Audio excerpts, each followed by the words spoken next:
How much does it cost to replace tire rims? If you're considering changing tire rims and wondering about the cost, you'll need to visit an auto shop as rims are expensive to replace. Damage from a pothole or other factors can lead to earlier replacement. It can cost between $200 and $500 to change and replace a tire rim, or between $800 and $2,000 to do it for your entire car. The cost varies depending on your car and the mechanic, but replacing tire rims should not be less than $200. In this situation, you might spend considerably less, as little as $75 per wheel occasionally. To discover more about your alternatives, discuss the issue with your mechanic. So, let's learn about the cost to replace tire rims. Deflate the tire. Remove the valve core after removing the wheel from the car. Because the pressure in the tire can make it separate from the wheel, removing the core can be tough. Use the tool repeatedly until the core is entirely removed. Break out the washer. Without the proper instruments, this step of the procedure could be the most difficult. The goal is to apply enough pressure on the tire's side to cause the washer that secures it to the wheel to break. Use pry bars if you don't have a tire tool, but take care not to harm the wheel. Take the tire off. The flat end of one of the pry bars should be inserted between the tire and the rim while the tire and wheel are on the ground. Pull the tire back until the first portion is outside the rim by pushing the flat end through the center of the wheel. To prevent it from popping out of the space between the tire and rim, keep the awl in place and tighten it down. Similar to the first pry, use the second one on the rim about 6 inches away from the first bar. The goal is to extend the entire portion of the tire between the pokes past the rim's outside border. You may easily pry the remainder of the tire's first edge over the edge of the rim by doing this.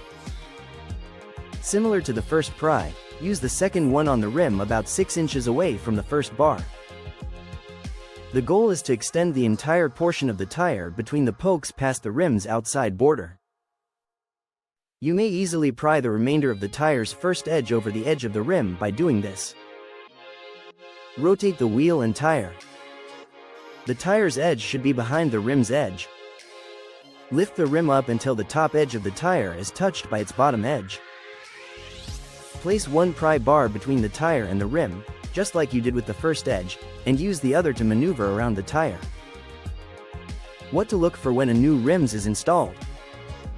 Width. It's crucial to keep in mind that the vehicle builders calculated all of these parameters to provide you with the finest performance possible from your car.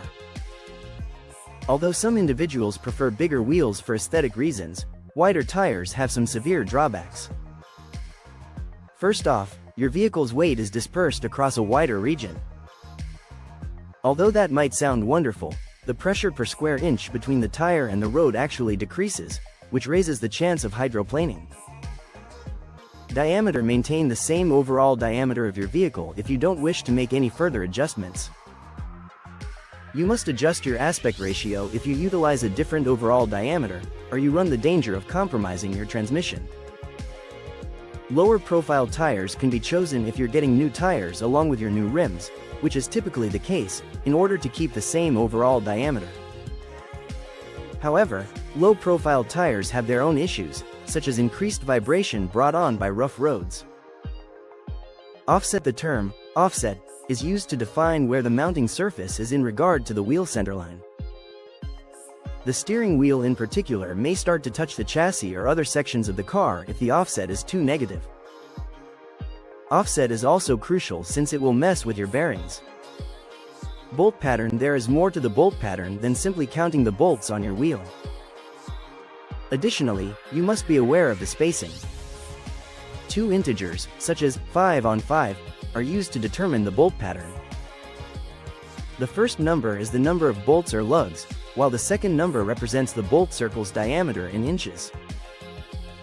The circle that can be created by joining the bolts is known as the bolt circle. Bead seat. Bead seats probably won't be important to you unless you go off-roading with really low tire pressures.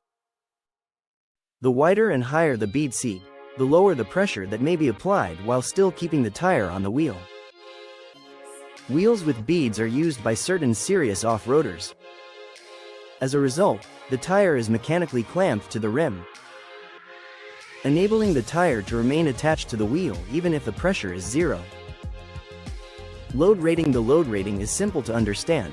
It represents the maximum weight that a wheel can support.